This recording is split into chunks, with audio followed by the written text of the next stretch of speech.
उधर हाथी को जल मिल गया ना तो तृप्ति होने के बाद उसे व्यर्थ बहा रहा है, पत्नियों पर बेटा बेटियों पर छीट रहा है। और जब तक हमारे पास में धन नहीं है, हमें धन की अहमियत होती है, कीमत होती है। और जब धन परिपूर्ण मिल जाता है तो फिर धन को व्यर्थ नष्ट किया जाता है। ज्यादा धन यदि हो जाए ना, ज्यादा रुपया कमा लिया जाए ना, तो फिर उसे गलत जगह पर बर्बाद किया जाता है। जुआले में जाकर के, बेश्यालय में जाकर के, शराब खाने में जाकर के, गलत जगह जाकर के उसको बर्बाद किया जाता है।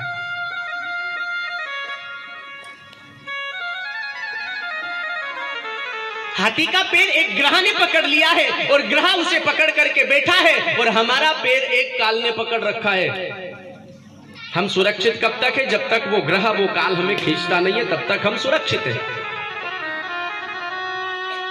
हाथी ने मन में विचार किया, कोई मुझे नीचे मेरे पैर में आकर के अटक गया है, कोई मछली होगी, मगर होगा, निकल जाएगा।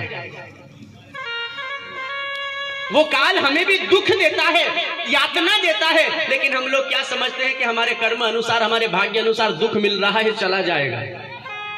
लेकिन वो जाने वाला नहीं है, तुझे लेकर के जाएगा यदि गलत रास्ते पर तू चल दिया है।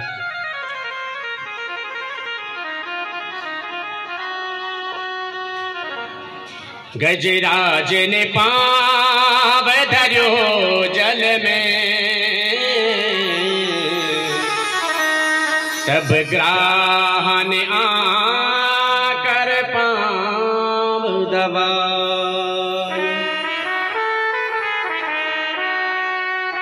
गजराज ने जोरी अटूट कियो, पर ग्राहक बल को था नहीं पाए। हाथी ने देखा कि अब मुझे कोई नीचे की ओर खींच रहा है, मुझे बाहर निकलना चाहिए, क्या करूं? तो हाथी ही अपनी ताकत लगाने के लिए बैठ गया, ताकत लगाने लगा कि मैं बाहर निकल जाऊं। इतना बलशाली हूं, मुझे कौन खींच पाएगा? मगरमच्छ मछली होगा, निकल जाएगा। जब देखा कि वो नीचे खींच रहा है तो हाथी ने अपनी ताकत लगाई, लेकिन खींच नहीं पाया, बाहर आ नहीं पाया। विचार किया, मैं तो मर जाऊंगा, ये कोई बड़ा विशाल प्राणी है जो मुझे नीचे खींच रहा है। अपनी पत्नियों से कहा, देवियों मुझे बचाओ, मैं मर रहा हूं। पत्नियों ने भी सूंड में सूंड लगा करके खींचने का प्रयास किया, खींच नहीं पाई। तो हाथ जोड़ करके निवेदन किया, स्वामी अब आप मर रहे हो, अपने साथ में हमें लेकर के क्यों मरना चाहते हो? बेटा खड़े हैं, बेटियां खड़ी है, बेटाओ मुझे बचाओ, मैं मर रहा हूं, बेटाओ मुझे बचाओ, मैं मर रहा हूं। बेटों ने भी प्रयास किया खींचने का, खींच नहीं पाए। तो एक किनारे खड़े हो गए और पिताजी के हाथ जोड़ करके बोले, पिताजी आप तो बूढ़े हो गए, मर भी जाओगे तो चलेगा, हमारा तो अभी जीवन चालू हुआ है, आप अपने साथ हमें लेकर के क्यों मरते हो? शिव राम कहे गजहार गयो, तब वाही ने आकर फंद छुड़ा। आज हाथी की बेटा बेटियों ने, पत्नियों ने हाथी का साथ छोड़ दिया, उसी प्रकार से हमें अपना कहने वाले भी हमारा साथ छोड़ देते हैं। साथ सूर्य नर मुनि जनक जारी,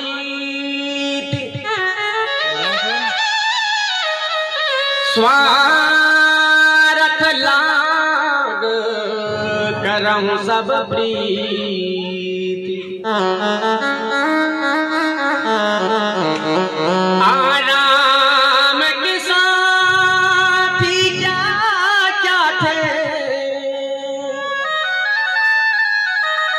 जब वक्त पड़ा तब कोई नहीं, सब दोस्त हैं अपने मतलब के, दुनिया में किसी का कोई नहीं।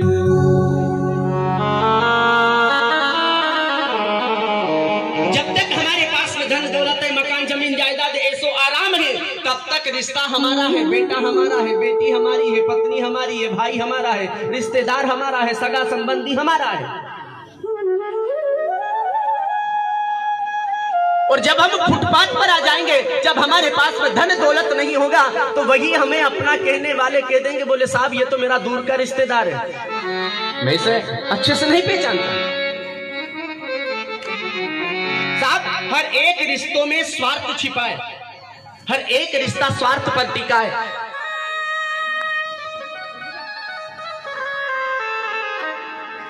कोई किसी से सच्चा प्रेम नहीं करता। बाप बेटे से प्रेम करता है तो स्वार्थ है, बेटा बाप से प्रेम करता है तो स्वार्थ है, पति पत्नी से प्रेम करता है तो स्वार्थ है, माँ बेटे से प्रेम करती है तो स्वार्थ है।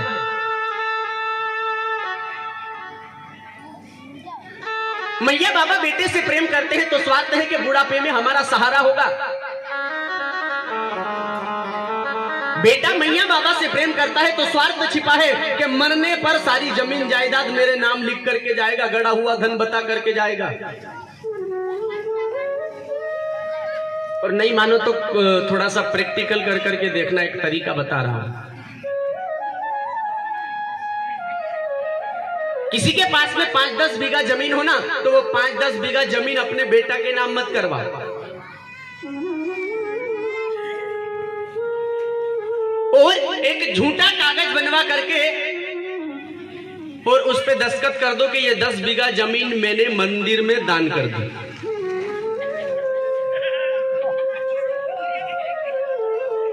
और एक चेक बनवाओ कि इसमें 10 लाख रुपए हैं, और रोज अपने बेटा को, रोज अपने बहू को वो 10 लाख का चेक दिखाओ, और चेक दिखा करके उस पे लिख दो नीचे कि ये राम मंदिर में दान करूंगा। फिर देखो आपकी औलाद आपकी सेवा कर ले क्या।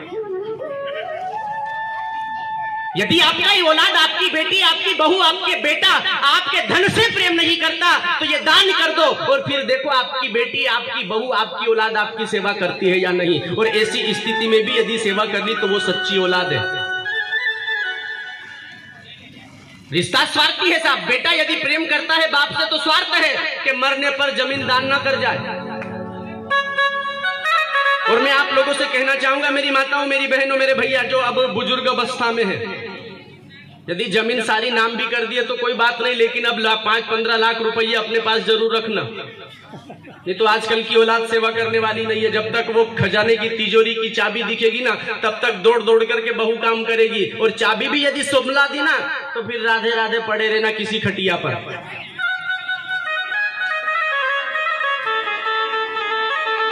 क्योंकि जमाना है साहब, यहाँ कोई किसी का नहीं होता, सारे रिश्ते नाते स्वार्थी हैं, सब आराम के साथी है।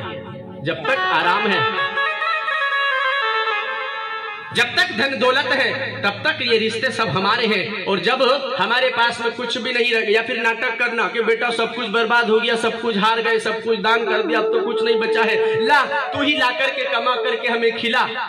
एक दिन खिलाएगा, 2 दिन खिलाएगा, महीना खिलाएगा, 10 महीना खिलाएगा, साल खिलाएगा, फिर कह देगा दाई जी कब तक खिलाता रहूंगा तुम्हें, जो था जो तो सब बर्बाद कर दिया।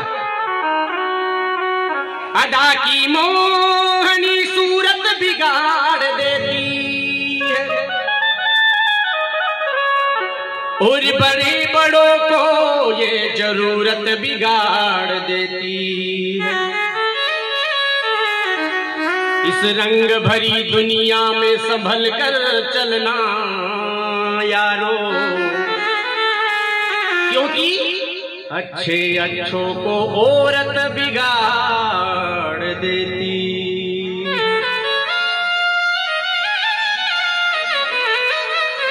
किसी दूसरे घर की ऐसी बहू आ जाती है साहब, जो बेटा माँ बाप से अलग एक पल नहीं रह सकता था ना, उस बेटे को भी बरसों माँ बाप से अलग कर देती है। तो साहब किस पर विश्वास करें, जब अपने ही बदल जाते हैं तो पराये पर कैसा विश्वास।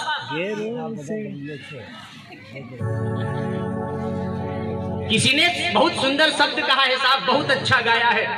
ये भजन मैंने गाया ना और YouTube पे डाल दिया ना, तो एक भैया ने कमेंट किया मेरे ऊपर, और इसको भैया ने टिप्पणी की, बोले गुरुजी सारे भजन खत्म हो गए क्या जो आप गाने के लिए में भजन गा रहे हो।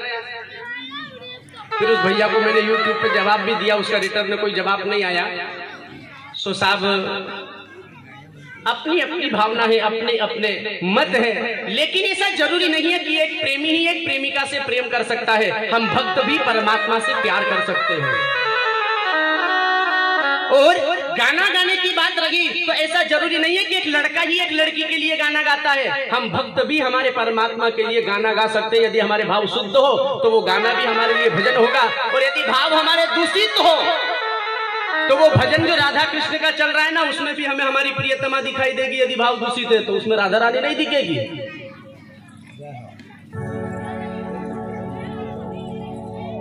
शीशा वही तो है मगर चेहरे बदल गए।